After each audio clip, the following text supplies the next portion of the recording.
The Centurion flagship, Stairweaver, dropped out of hyperspace right at the edge of Earth's solar system.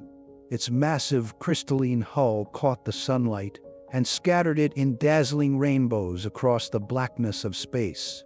Ambassador Reland stood on the observation deck, his iridescent scales shifting in shades of deep ocean blue and green colors of expectation and curiosity among his kind. This was supposed to be a routine mission. Another emerging civilization, another hopeful first contact. In his 3 centuries of diplomatic service, Reland had introduced the galactic community to over a dozen new species. He'd seen tribal societies marvel at holograms and warp drives. He'd watched post-industrial species cry at the sight of their first alien visitors. But this time, something felt off. "Ambassador," came the voice of his science officer Tekler, sharp and clipped through the intercom. "I'm picking up anomalies." Reland moved swiftly across the deck, his motion more like gliding than walking. He reached the science console, where Tekler, a being with a ring of luminescent tentacles and quick, darting eyes, was studying her data streams. "Explain," Reland said. Tekler's tentacles twitched as she brought up a display. "The human's tech profile doesn't make sense. They're still using fossil fuels for transportation and energy, yet they've established antimatter containment. Their cities rely on basic electrical grids, but we're detecting pockets of quantum entanglement communication. It's all contradictory." Reland frowned, though his species didn't technically have eyebrows. His facial frills folded in the Centurion equivalent of concern. Could it even be uneven development? Maybe some regions advanced faster than others? "Maybe," Tekler said, though her voice betrayed skepticism. "But the mixture is, too, intentional. It's like they're deliberately choosing when and where to use advanced tech." Reland nodded slowly. This was strange, but curiosity had always been a guiding principle for the Centurions. Whatever this was, they would figure it out. As Stairweaver approached Earth, things got stranger. The humans had detected their arrival within minutes, far faster than they should have been able to. According to all known records, Earth had never made formal contact with extraterrestrial life. Yet the landing site offered by their planetary network, a place called Nevada, was flawlessly calibrated for their ship's specifications. Gravity tolerance, atmospheric needs, surface strength, it was all perfect. And then there was the welcoming committee. Reland had expected a chaotic gathering. Media, military presence, global leaders making speeches. Instead, there were 3 humans standing calmly in the desert heat. 2 women and a man. No fanfare. No fear. "This is wrong," Tekler muttered beside him as the landing ramp extended. Reland didn't disagree. His secondary heart was beating faster than it should. Still, protocol was protocol. He stepped forward, ready to deliver his opening address. The speech had been rehearsed 100 times, fine-tuned to inspire both awe and comfort. He never got the chance to say it. "Welcome to Earth, Ambassador Reland," said one of the women, stepping forward with a smile. "I'm Dr. Emily Chen, Earth's diplomatic liaison. I trust your journey through the Orion Spur wasn't too rough." Reland froze. Her words were in perfect Centurion, not just grammatically correct, but accented like a native speaker. "You speak our language?" he managed. "We find it helpful to be prepared," Dr. Chen replied casually. "And yes, we're aware of the solar winds around Sector 8. Nasty turbulence this time of year." Reland's frills lifted in surprise. The route Stairweaver had taken wasn't public information. How could she possibly know about the solar currents in a Centurion-only star lane? Still, he kept his composure. Diplomacy was about adapting. "If you'll follow us," Chen continued, "we've prepared a facility to accommodate Centurion atmospheric preferences." though I should warn you it may feel a bit eclectic. The building they were led to appeared simple, even crude. Plain concrete, old-fashioned doors with mechanical handles. But the air inside was another story entirely. Reland's personal analyzer lit up every trace element of the atmosphere had been calibrated perfectly to Centurion biology. The humidity, the gas mixture, even the pressure levels matched those aboard Stairweaver. Tekla moved cautiously through the entryway, scanning everything with suspicion. "This shouldn't be possible," she whispered. "They shouldn't know our tolerances, let alone replicate them this precisely." "Please, have a seat," Dr. Chen said with a smile, gesturing toward chairs that looked metallic and rigid. But the moment Reland sat down, the structure shifted and shaped itself to his form, distributing his weight exactly as Centurion physiology required. "Would you care for refreshments?" Chen offered. "We synthesized your traditional welcome drink. Or, if you'd prefer, we also have coffee." "Coffee?" Tekla asked, visibly tense. "It's a local beverage," added the man, who now introduced himself as Dr. James Martinez, technological advisor. "Some of our guests find it invigorating." Reland accepted the cup with care. It was warm. Not just generally warm, but exactly the right temperature regulated with no visible tech. The ceramic mug looked plain, but whatever was maintaining the heat had to be incredibly advanced. Martinez smiled. "Trial and error. We're pretty good at figuring things out." Every second reinforced the feeling that something was very, very wrong, or at least very different from what Reland had anticipated. This was no first contact species fumbling toward progress. These humans were practiced. "I imagine you have questions," Dr. Chen said after they'd all sat. Her tone was kind, but layered with something deeper, like a professor waiting for a student to catch up. Reland hesitated. Why would a civilization that can synthesize Centurion biochemistry and construct quantum-level atmospheric systems still use combustion engines and fossil fuels? "Ah," Chen said, leaning back slightly. "That's the first unasked question. The real one." Martinez took a slow sip of his coffee. "The answer might not be what you're expecting." The third human, silent until now, finally spoke. "Deception implies dishonesty," she said. Her presence was commanding in a quiet way. "We call it perspective." "And who are you?" Tekla asked, her voice unusually tight. "General Sarah Williams," she replied. "Head of Planetary Defense." "Perspective?" Reland echoed, unsure if he was amused or unnerved. Dr. Chen leaned forward. "True wisdom isn't having the most powerful tools, it's knowing when not to use them." Reland's scale shifted toward purple shock. It was a Centurion color rarely seen in formal situations. "You've been pretending to be primitive?" "For a reason," Williams replied. "Because civilizations that build their identity solely around power don't last. We almost didn't. Long ago, we reached the stars. We bent the laws of reality, and it nearly destroyed us." Martinez nodded. "So we stepped back. We decided to preserve our roots, to remember what it was like before we could control the structure of the universe. Because without that grounding, we forget what really matters." Suddenly, alarms blared through the facility, but no one panicked. Williams glanced at a device on her wrist, what looked like an antique watch. "Right on schedule." "Thought a new..." "What is it?" Reland asked. "Raiders," Chen said, "from the Kaxan expanse. They've been targeting younger worlds. They think Earth is vulnerable." "Should we return to the ship?" Tekla began. "No," Chen interrupted, her voice sharpening with a calm authority. "This will be easier if you see it for yourselves." The concrete walls around them shimmered and vanished. What looked like a humble building was actually a high-level command center hidden in plain sight.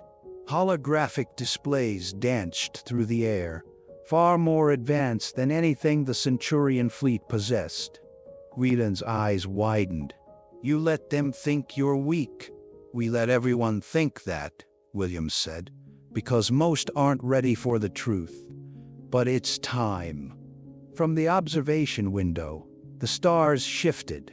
The first of the raider ships dropped into the system, and for the first time in a long while, Relan felt the foundations of everything he knew begin to tremble. The moment the walls vanished, Ambassador Relan knew everything had changed.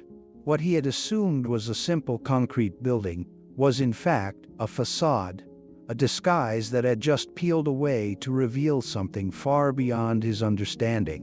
Where once stood blank walls and plain furniture, now stood a sprawling command center more advanced than anything Relan had seen, even on the most elite Centurion warships. The room shimmered with hard light interfaces, modular AI constructs, and consoles that responded to subtle gestures in midair. One of the walls, once a bland sheet of white, now displayed the incoming raider ships with terrifying clarity. 10 vessels, bristling with weapons, fast, aggressive. "They think Earth is an easy target," said General Williams, barely raising her voice. Relan opened his mouth to speak, but the words wouldn't come. Beside him, Tekler's tentacles were wrapped so tightly around her own body they nearly vibrated with tension. "What are you going to do?" "Watch," Williams replied simply. Then, something unbelievable happened. The raider ships stopped. No warning, no explosions, no energy signatures. They just stopped. Frozen mid-flight, their systems disabled without a single shot fired. They hovered like insects caught in amber, utterly powerless. "Localized space-time manipulation field," Dr. Martinez said casually, as if he were explaining how to brew tea. "Cleaner than kinetic force. No mess, less paperwork." Tekler turned to him, stunned. "You have technology that can manipulate space and time." "We do," he said with a smile. "But we don't flaunt it." Relan's scales shifted slowly to white, a color in his species that indicated pure astonishment. He struggled to speak. "Your civilization has the power to bend space and time. Yet you still use fossil fuels in your cities? Mechanical doors? Combustion engines?" General Williams walked over to a console that looked, on the surface, like an ancient mechanical keyboard. Her fingers danced across it, and the holographic display shimmered in response, adjusting orbital trajectories and planetary shields with graceful precision.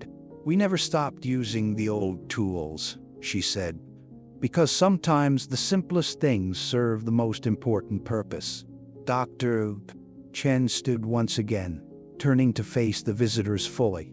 "Ambassador Relan," she said, her voice softer now, almost reverent. "Humanity's true story has been hidden for millennia. Not out of shame, but because the galaxy wasn't ready for it. But now, it's time." Before anyone could respond, a new alert chimed through the command center. It wasn't urgent, but it carried a strange weight, like the toll of a distant bell. "Put it on main display," Williams instructed. The central screen shifted. An image appeared, transmitted from a distant world near Centurion space. A field research team, non-human, stood beside a half-buried artifact. The lead archaeologist was trembling, her voice shaking as she addressed the camera. "Central Authority. This is Dr. Vexa. We've uncovered something impossible, the artifact. It predates all known civilizations. And it's human."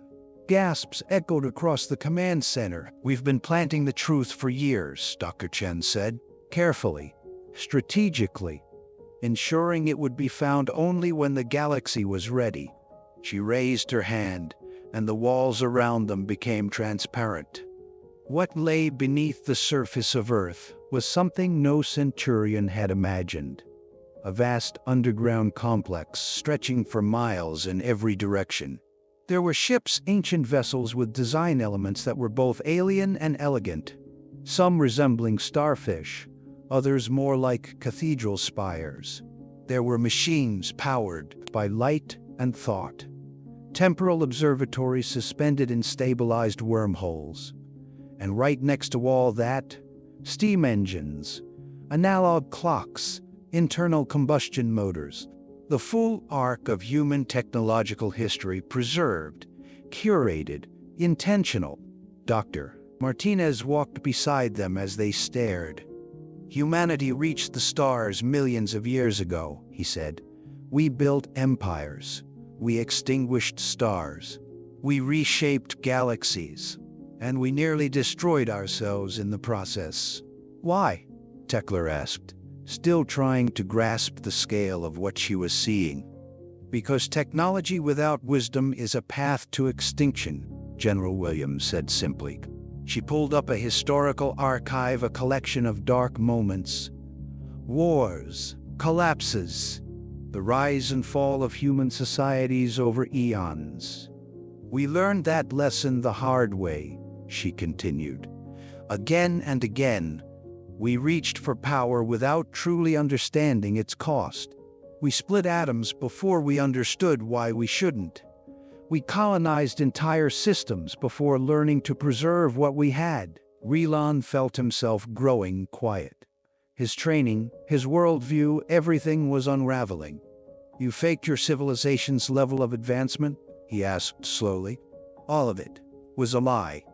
No, Dr. Chen said, her voice gentle. It was a reminder, a perspective. Earth is not just our home, it's a preserve, a living archive. Place where we remember who we were, so we don't forget what we learned. Another display lit up, showing more discoveries. Human artifacts being found across dozens of worlds. All of them ancient, all of them out of place, all of them pointing to one undeniable truth. Humanity wasn't new to the stars. Humanity was the oldest civilization of all. You guided others from the shadows, Tekla whispered. We still do, Dr. Martinez said. Whenever a civilization takes a leap forward, cures a disease, discovers a new physics principle, cracks a puzzle faster than expected, we're usually nearby, whispering, nudging. You're telling me the Centurion Alliance has been under your influence for centuries? Rilan asked, voice tinged with disbelief. Influence is a strong word, Chen replied. We never controlled. We only encouraged, offered possibilities. Let others find the truth on their own terms. Another section of the floor turned transparent, revealing a chamber below a museum of sorts. It was filled not with relics of power, but of simplicity. An old bicycle, a chalkboard with hand-drawn equations, a child's telescope. These are our greatest tools, Martinez said. Not because of what they do, but because of what they taught us. Rilan turned back to Dr. Chen. Why reveal all of this now? She exchanged a glance with General Williams. Because something is waking up, she said. Something ancient. Something we fought long ago. And this time, we can't face it alone. Williams pulled up a new display. The darkness between the stars. It wasn't a metaphor. It was real. A force moving through the void, consuming systems, rewriting matter, extinguishing potential. The void heralds, Williams said. They offered us perfection once. Power without price. Order without chaos. We almost said yes. The display changed again, showing a solar system they had once touched, a crystalline lattice of mathematically flawless planets, geometrically perfect and utterly lifeless. It was beautiful, Martinez said quietly. And it was dead. We learned that perfection is not life, Chen added. And so we walked away. We hid. We built a society that remembered imperfection, because only imperfection can grow. Silence settled over the room like a heavy snowfall. No one spoke for a long moment. Then Relin, voice subdued, asked, "What do you want from us?" "To learn," Dr. Chen said. "To understand what we've learned. Because now, the galaxy must prepare not for war, but for understanding." Williams pointed toward the spreading darkness on the display. "The Void Heralds aren't just an enemy. They are the test. The final challenge for every species that reaches beyond their own world." Rylan looked at the data again, at the darkness, the ancient human machines, the perfect cup of water on a table in the archive. And for the first time in his life, he understood that the most powerful beings in the galaxy weren't those with the biggest ships or the sharpest weapons. They were the ones who could choose not to use them. The room had grown quiet, though not in fear. There was something reverent about the silence now, like the hush that settles over a crowd before a symphony begins, or the stillness of breath before a storm. On the screens surrounding the command center, the darkness was coming closer. It wasn't just the absence of light. It moved with direction, with purpose. A creeping void swallowing starlight, warping gravity, turning vibrant galaxies into empty shadows. "This is what we've been preparing for," General Williams said calmly. Ambassador Rylan stepped forward, his voice low. "What is it? A weapon? A species?"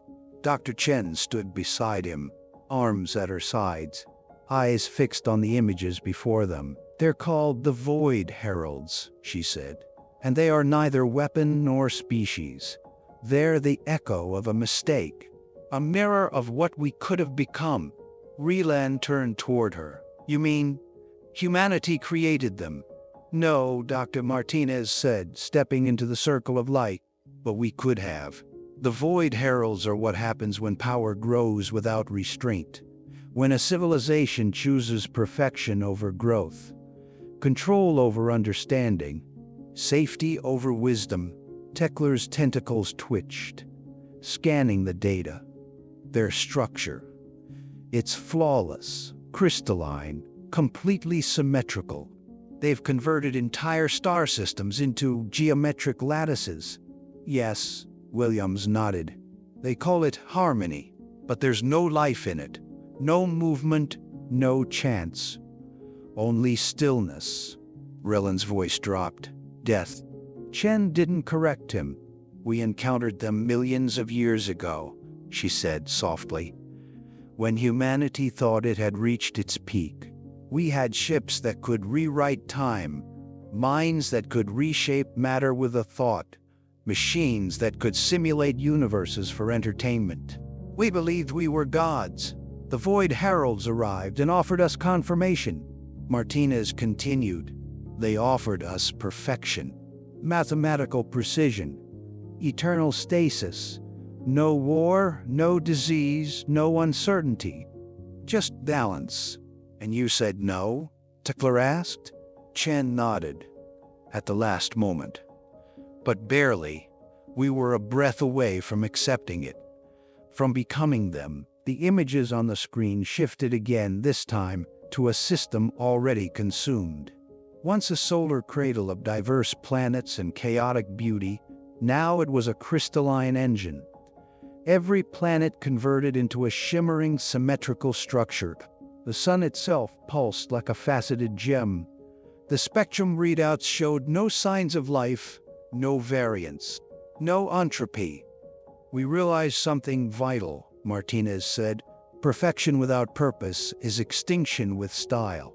Williams added, "The Void Heralds don't destroy in the way most think of it. They overwrite, they transform. They offer civilizations the chance to become perfect and erase everything that made them alive." "And what happens if we resist?" Tekler asked. "You don't," Chen replied. "Not through force, not through weapons, not through war. That's the trap. They're not here to fight us. They're here to tempt us." Rylan's eyes darkened with understanding. "The real war is philosophical." Chen smiled grimly. "Exactly. Suddenly, a low hum reverberated through the facility.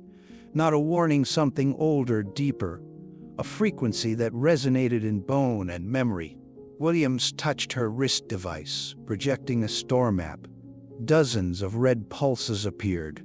"They've arrived," she said. "Scouting systems on the fringe. Civilizations less advanced, unprepared. They'll offer their gift, first technology, energy, peace." "And if those races say yes?" Reelan asked. "They'll vanish," Martinez said quietly.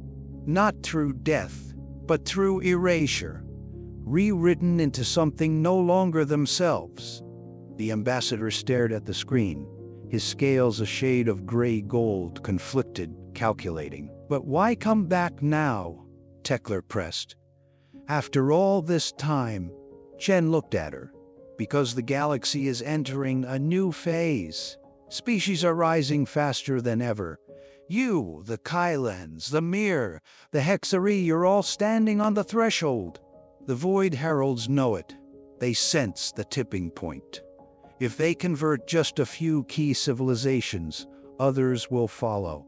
That's how it spreads. And that's why," Williams added, "we're done hiding."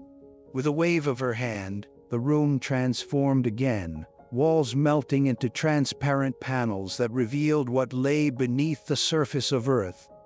Facilities powered by suns trapped in micro-singularities, libraries encoded in the spin states of electrons, archives that sang in ancient dialects of time and gravity, and at the center of it all, a chamber filled with simple machines, steam engines, typewriters, mechanical clocks, technology that seemed absurd next to the wonders surrounding it. Reelan couldn't look away. "You could have stopped them before," he said. "You had the power. You have the power. Why wait?" Martinez approached a glass display and tapped gently.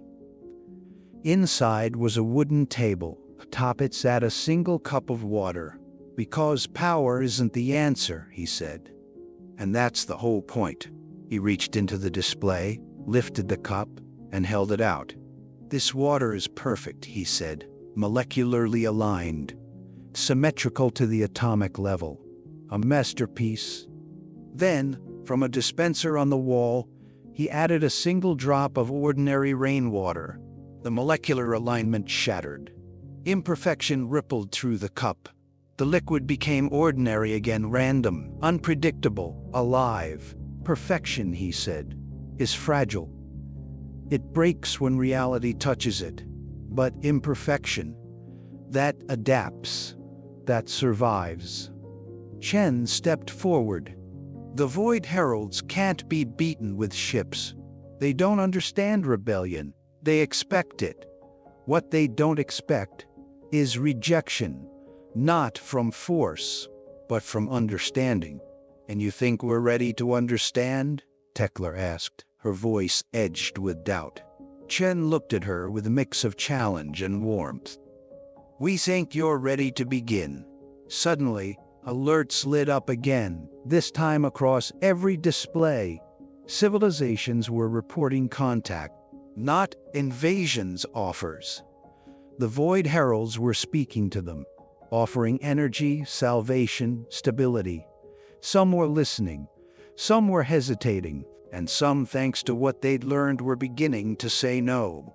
"We've seeded the knowledge," Williams said, "through artifacts, dormant technologies, preserved philosophies. Now, every race has a choice." Reelan turned back to the screen. A new system was crystallizing in real time, its suns dimming into polished symmetry. "It's beautiful," he said quietly. "Yes," Chen replied, "like a diamond grave." Then, one by one, ancient human facilities began to activate across the galaxy. Not weapons, not shields, lessons. Steam engines revealing the patterns of quantum turbulence.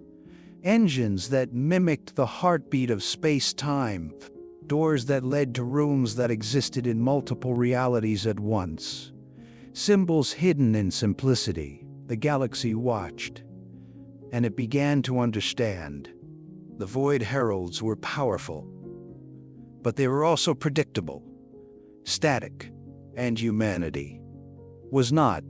In Earth's orbital ring, now revealed as a hub of impossible architecture, ships from 1,000 civilizations were docking. Delegations walked through corridors made of light and thought, each one slowly unraveling centuries of assumptions.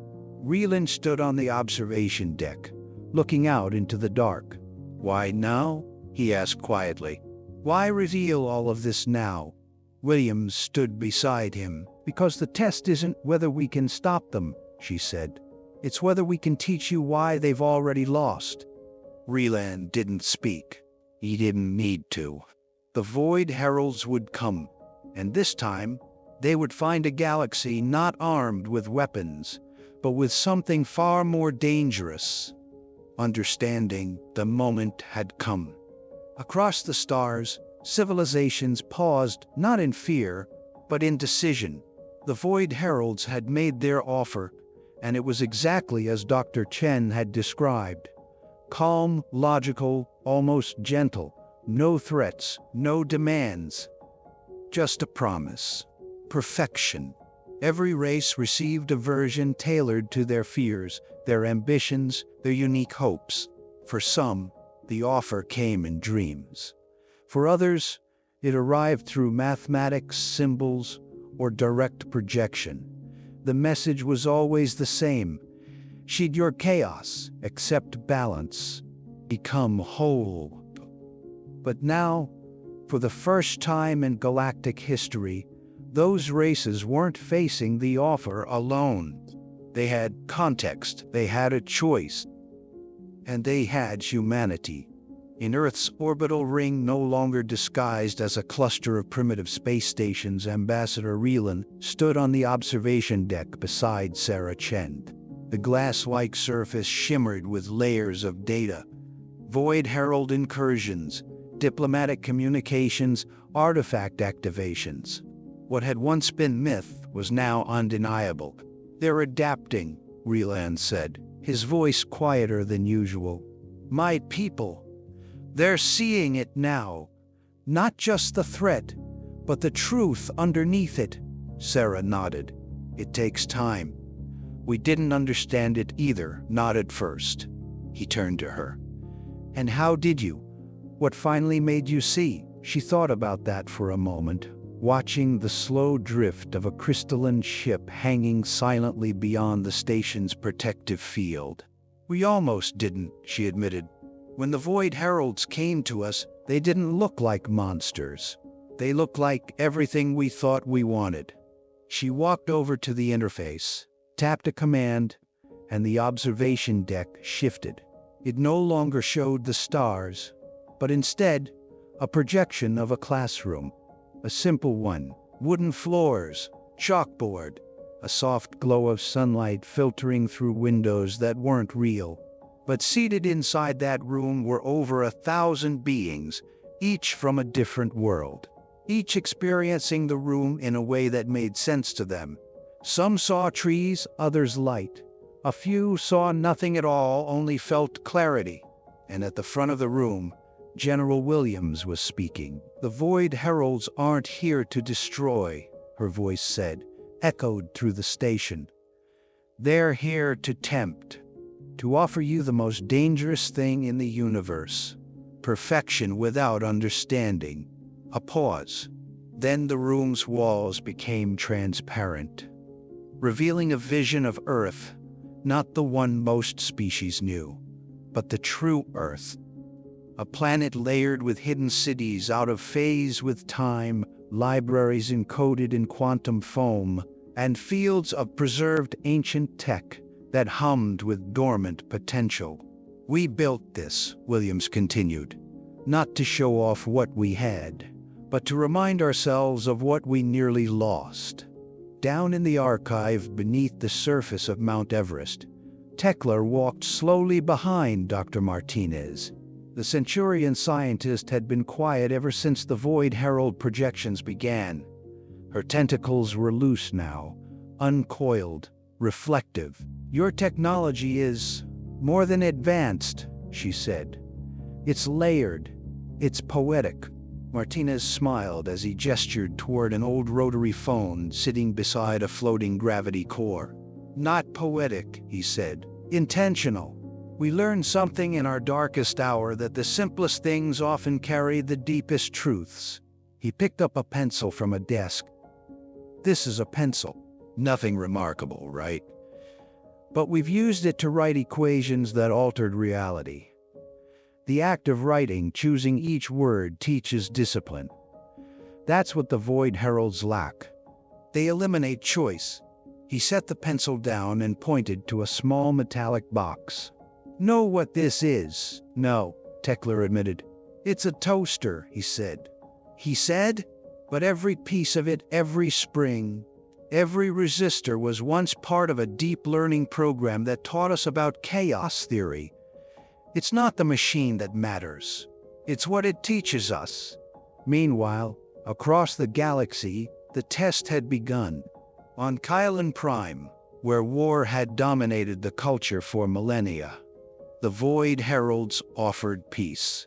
A beautiful peace. Uniform, clean, predictable. The Kylans hesitated until they uncovered a buried human artifact. A simple sculpture made of mismatched stones, each carved by hand. Its symmetry was imperfect. Its beauty came from its imbalance.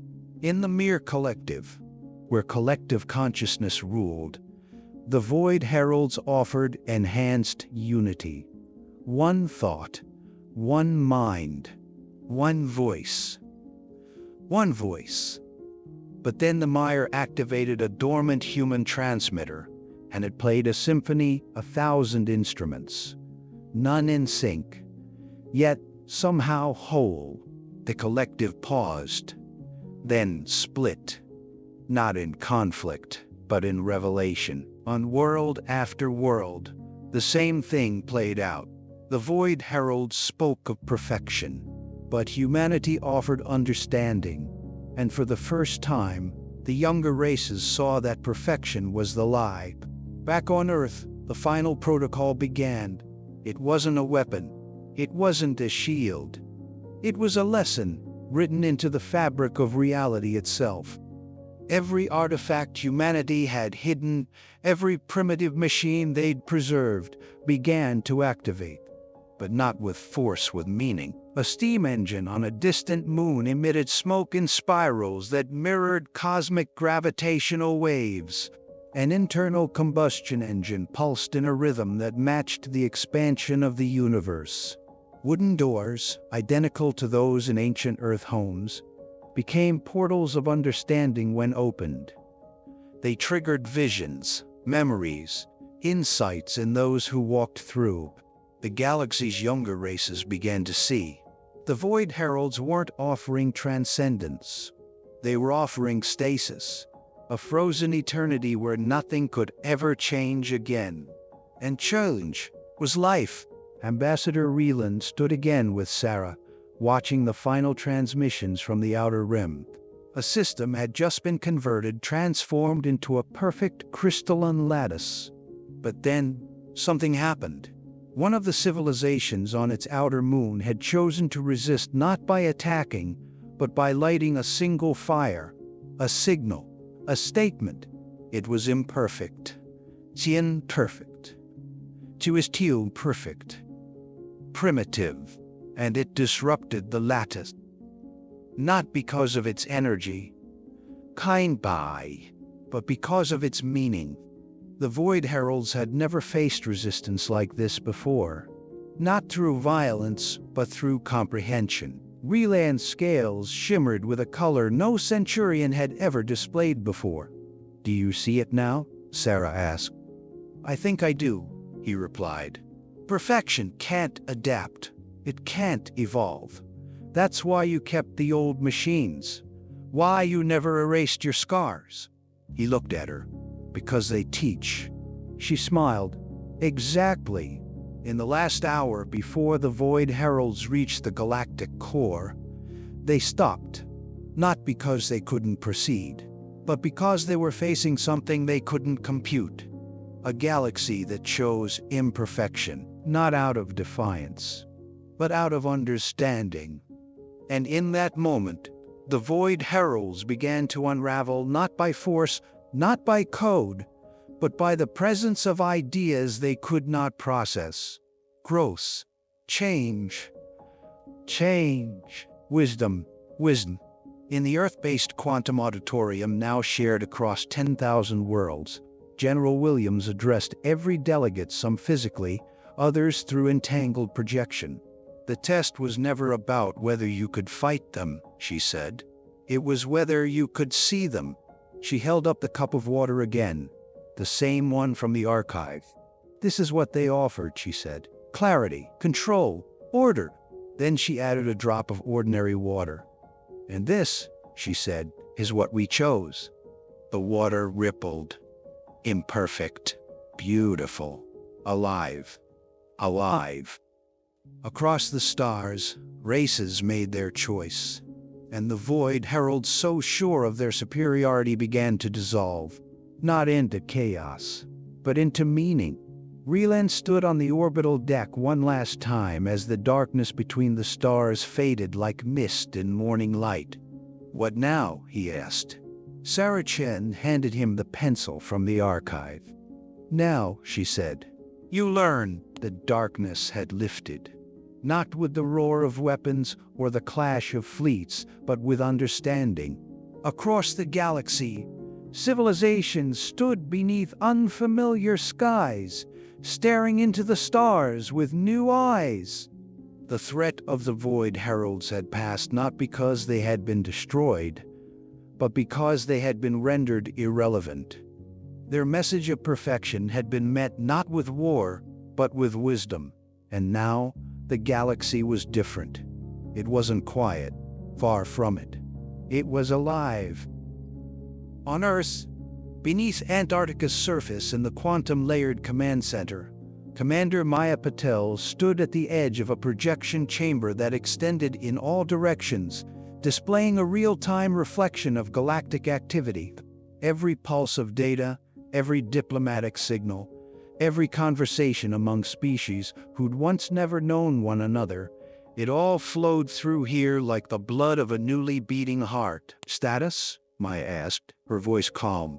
Her AI companion, Delta, materialized beside her as a soft orb of blue light. "The transition is progressing smoothly. All 12,934 contact civilizations are engaging with Archive Protocol 1. No active resistance. No indications of relapse toward Void Herald influence." Maya allowed herself a breath. The hardest part was over. But the real work, that was just beginning. In the Centurion capital, once the center of one of the galaxy's proudest empires, Ambassador Relan stood before his High Council. His scales shimmered a shade of green-tinted gold, a color never before seen in Centurion culture. "Fellow delegates," he began, "everything we believed about the universe has changed." He paused, letting the weight of his words settle. "For generations, we thought ourselves the peak of progress. We believed we stood on the edge of discovery. But the truth is, our journey was being guided. Not manipulated, not controlled. Guided." He activated the holographic projector at the center of the chamber. It showed a human pencil resting on a worn wooden desk. Then it shifted to a steam engine, and then to a child's drawing of a starship. "Humanity knew the cost of unchecked power," Relan continued. "They learned that lesson through pain, through failure. And instead of hiding those scars, they preserved them, honored them, used them to teach." The chamber was silent, not because they were offended, but because they understood. Back on Earth, the first intergalactic academy opened its doors. But it wasn't a towering fortress or gleaming city. It was a valley, simple, green, open. The structures were modest wood, stone, glass. Nothing to intimidate. everything designed to invite. Students from thousands of species walked through its gardens into halls where ancient human tools sat beside impossible technologies. One classroom featured a chalkboard and a quantum projector. Another had a campfire at the center, where discussions happened in circles, just like ancient human tribes once gathered to share stories. A professor human, gray-haired, soft-spoken, stood before a mixed group of beings, all vastly different in biology, culture, and language. But they all listened, captivated, as he pointed to a diagram drawn in charcoal. Before humanity chose to step back, he said, "We had the ability to do almost anything. We could bend light, fold space, replicate thought, and we nearly destroyed ourselves with it." He circled the drawing. "Why?" he asked. A Kaelan student raised a claw. "Because you didn't understand why you were doing it." The professor smiled. "Exactly." Meanwhile, at the heart of Jupiter's great red spot, once thought by most to be a permanent storm, Ambassador Relan visited one of humanity's oldest hidden facilities. It wasn't a weapons cache. It was a library. Not digital, not abstract. A physical library. Books, paper, ink. He ran his fingers over the spine of a leather-bound journal labeled Mars Colony 5 Reflections. Inside were handwritten notes, thoughts, mistakes, dreams, regrets. "Why keep these?" Relan asked aloud. Dr. Chen, who stood beside him, answered without hesitation. "Because knowledge isn't just about success. It's about failure. What we learned not to do mattered more than what we could do." Relan nodded slowly. "You spent eons building weapons of restraint." Chen tilted her head. "Not weapons, lessons." Across the galaxy, the shift was tangible. Steam engines, once thought obsolete, were now being studied by species who had never burned fuel. Not for energy, but for what they represented. A species journey from spark to star. On the planet Thassa, the water-dwelling Vexians created an underwater archive that mimicked the archives on Earth. There, young Vexlings examined old human diving suits, not as antiques, but as symbols of humility, proof that even air breathers had once struggled to explore the unknown. On the edge of the Mirror Collective, where unity was everything, a breakaway faction had formed, not in rebellion, but in exploration. They called themselves the Inquirers, and they built a temple around a single preserved human cassette tape. Its contents: a child laughing, and for them, that sound became sacred. A reminder that knowledge without joy was incomplete. Back in Nevada, now a thriving interstellar hub, Tekla was teaching. She stood before a class of mixed students, Centaurians, humans, Kaelans, and others, explaining the structure of a human steam turbine and how its pressure ratios mirrored gravitational shear patterns near wormholes. She paused mid-lecture, smiling. "I never imagined I'd be doing this," she said. "Doing what?" asked the young student. "Teaching something I once mocked," she replied. "And realizing I was the one who didn't understand." The class chuckled. Tekla continued. "Humanity didn't hide their advancements out of pride," she said. "They hid them to remind themselves, and now, us, that the destination isn't the only thing that matters. The path matters too." In the Central Command Center beneath Antarctica, Maya Patel received a signal. Not an emergency. A request. From the Hexari Council. It was short, simple. "We're ready." Maya smiled and nodded to Delta. "Archive 2, she said. "Send the curriculum." Delta pulsed. "Already done." "Already." Moments later, on the Hexari homeworld, a strange package arrived at their capital. A toolbox. Inside, a hammer. a screwdriver, a set of wires, a printed diagram, and a note. Build it yourself. The real lesson is in the doing. At Earth's North Pole, a final council gathered. 10,000 representatives, different species, different philosophies, different pasts. They came not to be ruled, but to listen. General Williams stood before them, not armored, not elevated, just a teacher in a gray sweater. Perfection was a lie, she said simply. A tempting one, but a lie nonetheless. She raised a single object, a rock uncut, misshapen. This, she said, is the most valuable thing we own. Not because of what it is, but because it reminds us of what we aren't. We're not finished, she continued. We're not flawless. We're not gods. We're students, just like you. We've just been students longer. She paused. Now, it's your turn. Back on the orbital ring, Raylan walked through a corridor that shimmered between realities. It wasn't fully physical, more like a thought-given structure. At the far end, Sarah Chen was waiting. He stood before her. I was wrong about you, he said. She shrugged. Most people are. I saw humanity was reckless, primitive, even arrogant. We were, she admitted, all of those things, but that's how we learned. He smiled. And now? She looked out the window. Across the void, stars twinkled. But now, to them both, those stars didn't feel like mysteries. They felt like classrooms. Now, she said, we teach.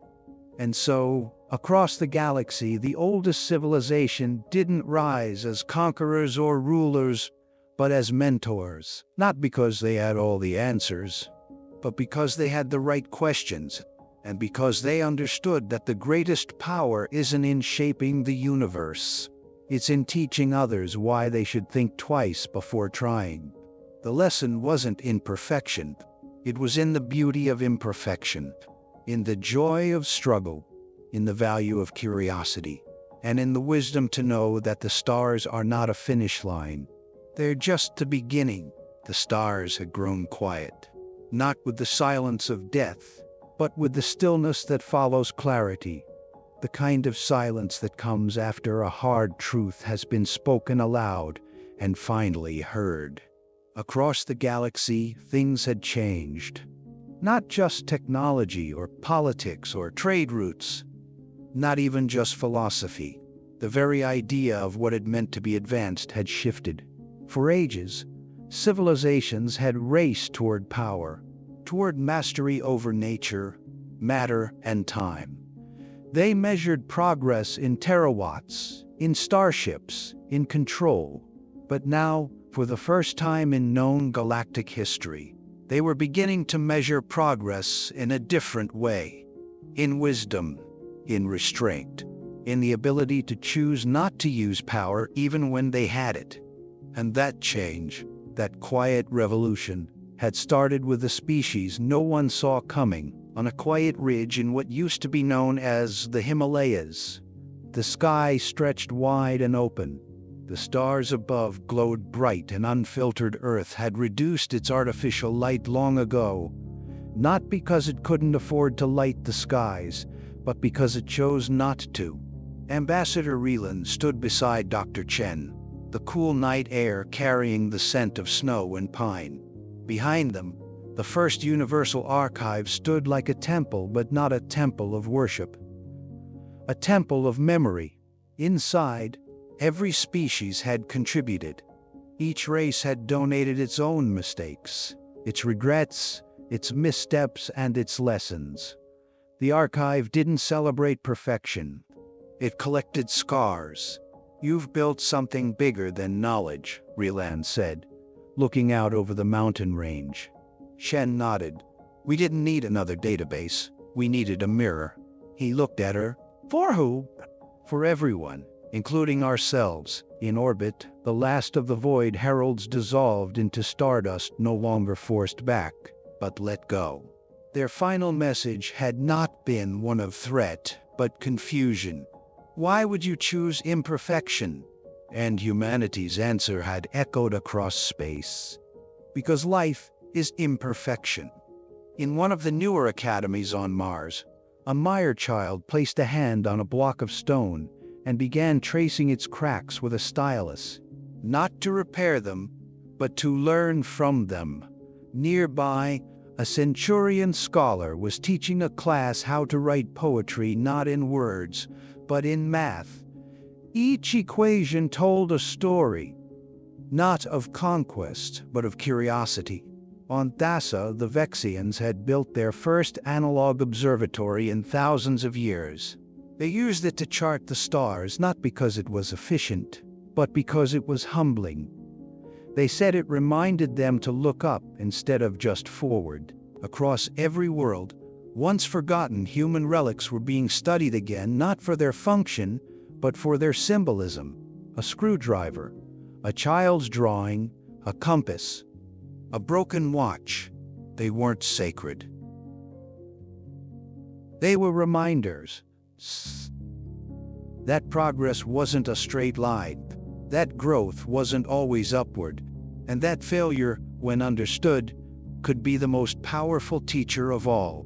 In the underground council chamber in Antarctica, Commander Maya Patel addressed a group of new diplomats in training. She wore no uniform, just a thick sweater and well-worn jeans. "This isn't the end of anything," she said. "It's the beginning." One of the students, a bright-eyed Hexarai with shimmering scales, raised a hand. "But the Void Heralds are gone, right? So what are we preparing for now?" Maya smiled. "Ourselves." A murmur passed through the room. She stepped forward and tapped the wall behind her, revealing an image of Earth as it once was: crowded cities, dirty air, fires, floods. Then another image: wars, hatred, inequality, division. Then another: empty streets, lonely people, lost in their own devices. "This," she said, "was us for a long time, and not because we were evil, but because we were confused about what mattered." She paused. "The Void Heralds didn't create the temptation of perfection. They just gave it a name. The temptation was already inside us, still is." Another student, this one from a desert world known for its pride and military might, raised a hand. "So how did you stop yourselves?" Maya looked at the image of the old Earth. "We didn't. Not at first. We fell, over and over. But we didn't stay fallen, and that was the real story. Not that humanity had built fleets that bent time. Not that they could disable enemies with thought or hide entire cities in plain sight. The real miracle was this: that after reaching the edge of godhood, they had stepped back and learned to be human again."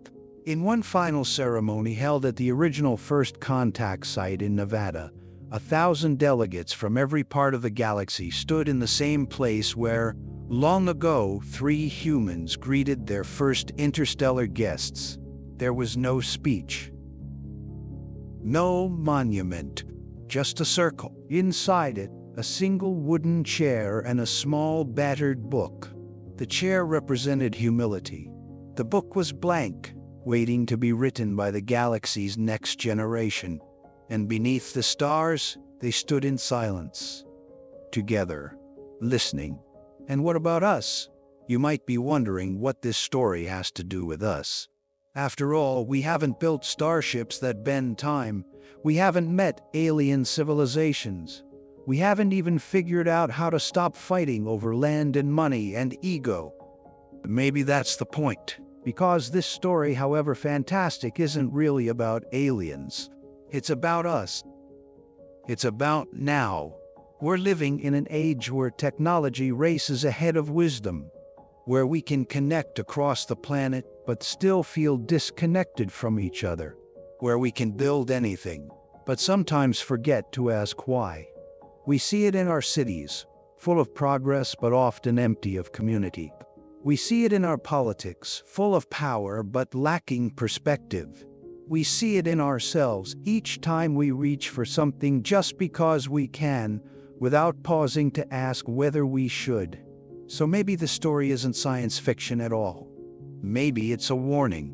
Or maybe, just maybe, it's a map. A quiet, hopeful reminder that the most important lessons don't come from machines or weapons or perfect answers. They come from broken things, from old tools and forgotten books, from questions that take lifetimes to answer, from the courage to pause, to look at all our power and say, "Not yet," because the real strength of any civilization isn't in how fast it grows. It's in how wisely it chooses to grow at all. And maybe someday, if we learn that lesson, if we really learn it, then we won't just explore the stars. We'll deserve them.